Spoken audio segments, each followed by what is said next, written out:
IIT జేఈలో మంచి rank రానటువంటి విద్యార్థులకు బెస్ట్ ఆప్షన్ సిఎస్ఈఎంఏ కోర్సులు అడ్మిషన్స్ జరుగుతున్నవి.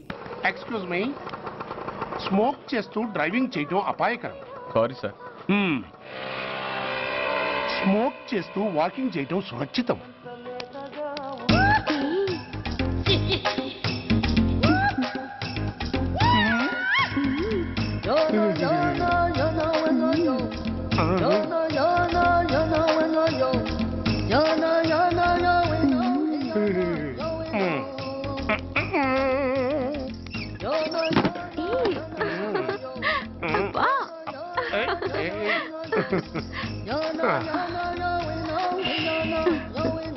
ఎలా ఉంది? అబ్బో సూపర్. తాపేశ్వరం కాజా అదిరింది. మరి నాకు ఇచ్చేస్తే నేను వెళ్ళిపోతా. ఏంటి ఇచ్చేది?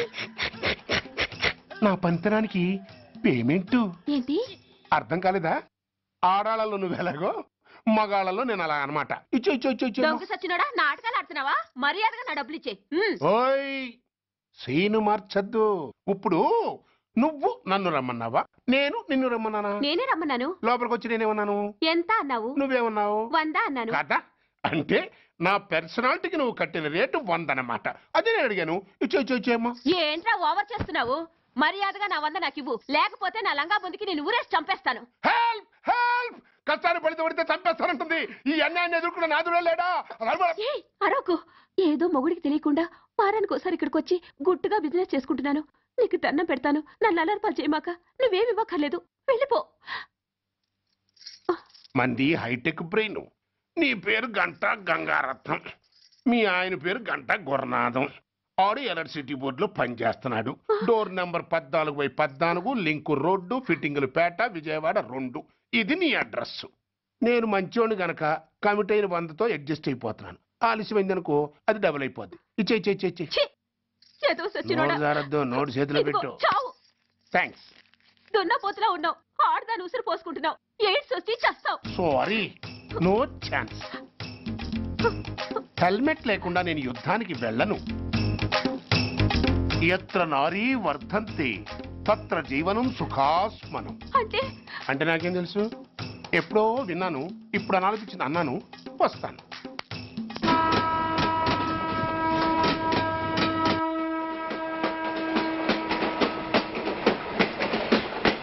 మొత్తానికి స్వర్ణాంధ్రప్రదేశ్ పర్యటన ఒక రౌండ్ పూర్తయ్యి 2వ రౌండ్లో పట్టామన్నమాట.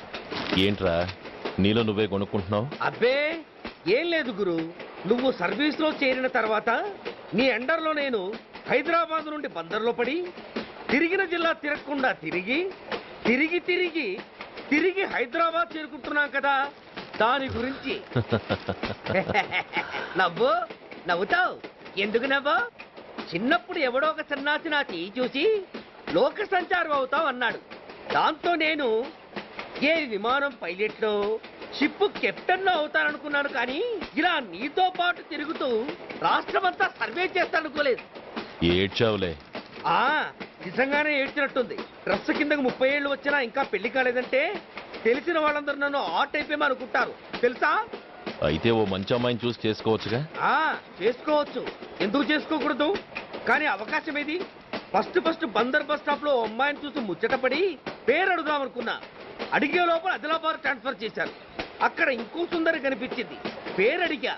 ఆ అమ్మాయి పెద విప్పే లోపల ప్రకాశం జిల్లా పంపించారు.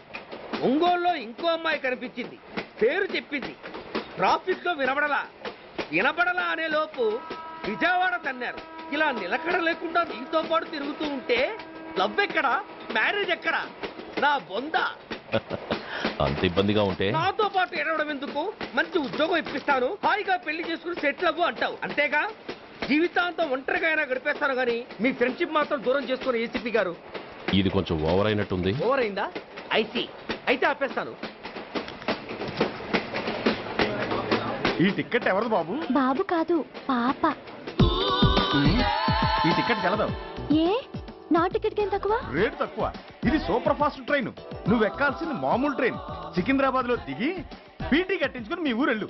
ఏ ఈ ట్రైన్ భువనగిరి వెళ్ళదా? వెళ్తుంది కానీ ఆగదు. ఆగదా? ఎందుకు ఆగదు? ముందు కరీంనగర్ లో ఆగింది, తర్వాత సికింద్రాబాద్ లో ఆగుతుంది. మధ్యలో ఉన్న భువనగిరిలో ఎందుకు ఆగదు? ఏంటి లాజిక్కా? మీ ఊరికి ఈ ట్రైన్ ఆగేంత బిల్డప్ లేదు కానీ ఎక్కువ మాట్లాడకుండా సికింద్రాబాద్ లో దిగిపో. ఏంటయ్యా అమాయకురాల్లా కనిపిస్తున్నాన్ని దబాయిస్తున్నావా? టికెట్ ఇచ్చినప్పుడు రైలు ఎందుకు ఆపరు? ఈ రైలు మా ఊళ్ళో ఆగాల్సిందే, ఆపి తీరాల్సిందే. ఇదిగో అమ్మాయి, ఆడపిల్లవని ఊరుకుంటుంటే తగరెచ్చిపోతున్నావు. ఇంకా ఎక్స్ట్రా చేసావంటే సికింద్రాబాద్ దాకా ఎక్సెస్ ఫేర్ రాసి ఫైన్ కూడా కట్టిస్తాను, జాగ్రత్త. ఏంటమ్మా నేనేమన్నానని? ఊరుకో తల్లి, ఊరుకో ఊరుకో, నువ్వేం కట్టగర్లేదులే. ఏంటిది? కట్ట కాదు, పుస్తే. పుష్ట? ఒక పుస్తంటే 2 జీవితాల బంధం. ఈ తాళి పట్టుతోనే నా స్నేహితురాలి పెళ్లి ముడిపడి ఉంది. నేను టైంకి భువనగిరి చేరకపోతే ఆ పెళ్లి ఆగిపోతుంది. నేను తాళి పట్టు తీసుకెళ్తున్నానంటే వాళ్ళదెంత పేద కుటుంబమో ఆలోచించండి. అది అసలు అభిమానం గల పిల్ల. అలాంటి దాన్ని పెళ్లి ఆగిపోతే ఆత్మహత్య చేసుకుంటుంది.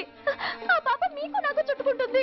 అందుకే చెప్తున్నాను, ఈ చైన్ లాగి ట్రైన్ అన్న ఆపండి, లేదా ఈ చైన్ లాగి నా ప్రాణాలను తీసేయండి. అమ్మా ఆండాళ్ళమ్మా కాదు, రంబమ్మ. ఆ పోని రంబమ్మ.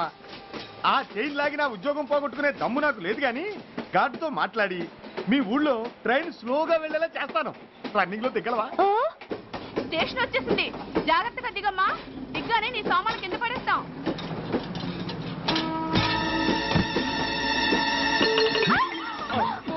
ఏయ్, అసలు నీకు బుద్ధుందా? రన్నింగ్ లో ట్రైన్ ఎక్కుతున్నావు, పొరపాటున స్లిప్ అయితే? అబ్బో ఏంటి గురు, సహాయం చేస్తే సైరన్ అరుస్తోంది. నీకు అసలు బుద్ధుందా? ఇక్కడ బండి ఆగదని తెలిసి ఆ టీసీ గడి కాళ్ళు గడ్డలు పట్టుకొని బతిలాడి బండి స్లో చేసుకొని దిగితే నేను పడ్డ శ్రమంతా వృధా చేసి నన్ను మళ్ళీ లోపలికి లాగేసి రక్షించినట్టు పోజు కొట్టి పైన లెక్చర్లు ఇస్తావా? కథ అడ్డం తిరిగిందే. ఇదిగో ఈ తాళి పొట్టు నా స్నేహితురాలి పెళ్లి టైంకి అందించడానికి రన్నింగ్ ట్రైన్ నుంచి దిగాను. నన్ను మళ్ళీ ట్రైన్ లోకి లాగేశావు. చూడు, ఈ తాళి ముహూర్తానికి అందకపోయినా, అక్కడ కట్టిన తోరణాలు ఎండిపోయినా, వేసిన అప్పడాలు మెత్తపడిపోయినా, సికింద్రాబాద్ స్టేషన్ లో దిగిన వెంటనే మా బావ కబురు పెట్టి మీ సంగతి తేలుస్తాను, తిరగేసి కొట్టి తిరుపతి చూపిస్తాడు. గురు, మనం హైదరాబాద్ చేరక ముందే ట్రాన్స్ఫర్ చేయించేలా ఉంది. అమ్మా, నీ బావ ఏమైనా రాజకీయ నాయకుడా? కాదు, స్ట్రిక్ట్ పోలీస్ ఆఫీసర్, ఏసీపీ సూర్య.